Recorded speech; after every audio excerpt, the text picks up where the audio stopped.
Добрий день! Вітаю вас на каналі Клуб Рослин. Мене звати Павло, і сьогодні ми розбираємо та збираємо секатор під номером 901 від італійської компанії Stafor. Для того, щоб розібрати ось цей секатор, нам знадобиться виключно одна шліцева викрутка.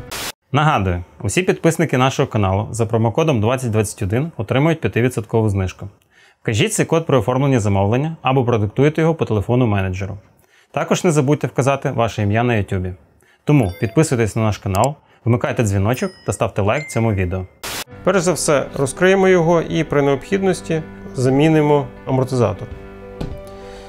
Якщо необхідно зняти пружину, вона так само легко виймається з руків'я. Далі шліцевою викруткою відкручуємо гвинт, який кріпить пластину фіксатора осьової гайки, механізм мікрометричної підстройки.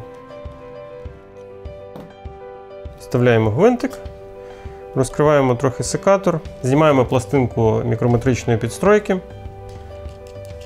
розкручуємо гайку, відкладаємо її і розбираємо секатор навпіл.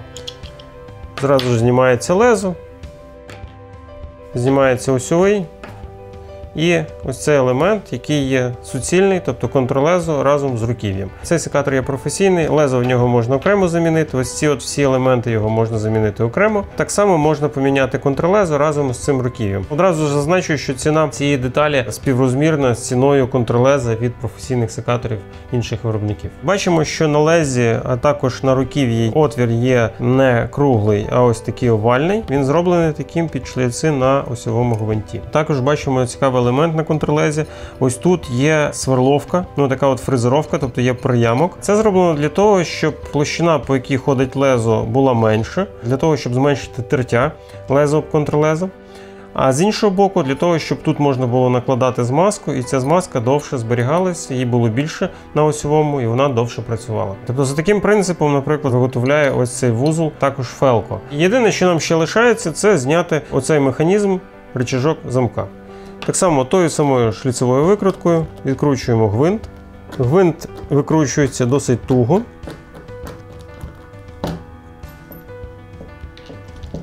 Відкладаємо гвинт, відкладаємо рычажок замка, а також пружинну шайбочку, яка підтискає, власне, рычажок замка, щоб він вільно не ходив. Видно, що цей гвинт закручується не в пластикове руків'я, так як це є в деяких виробників, в тому числі і досить дорогих, а от спеціальну втулку, яка залита в пластикове руків'я, яка є, по суті, гайкою, в яку закручується цей гвинт. Це от якраз є один з таких елементів, які говорять про підхід Stafor до виготовлення своїх інструментів, про те, що ці інструменти, хоч ніби і просто виглядають, але досить професійно зроблені, і вони розраховані на довготривалу роботу і в тому числі є ремонтопридатні.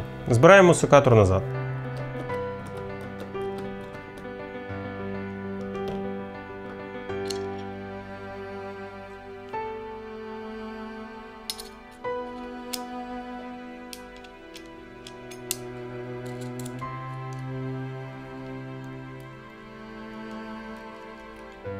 Ми зібрали осьовий механізм, гвинт мікрометричної підстройки я поки що не затягую, перевіряю, як ходить секатор і чи немає поперечного люфта. Невеличкий люфт є, можна трошечки підтягнути осьову гайку.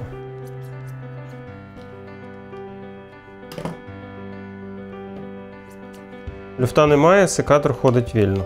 Закручуємо гвинт. Ставимо на місце пружину і амортизатор.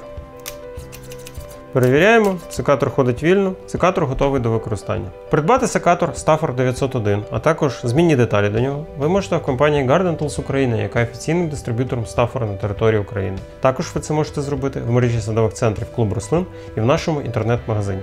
Підписуйтесь на наш канал, ставте лайки та поширюйте це відео. Дякую за увагу!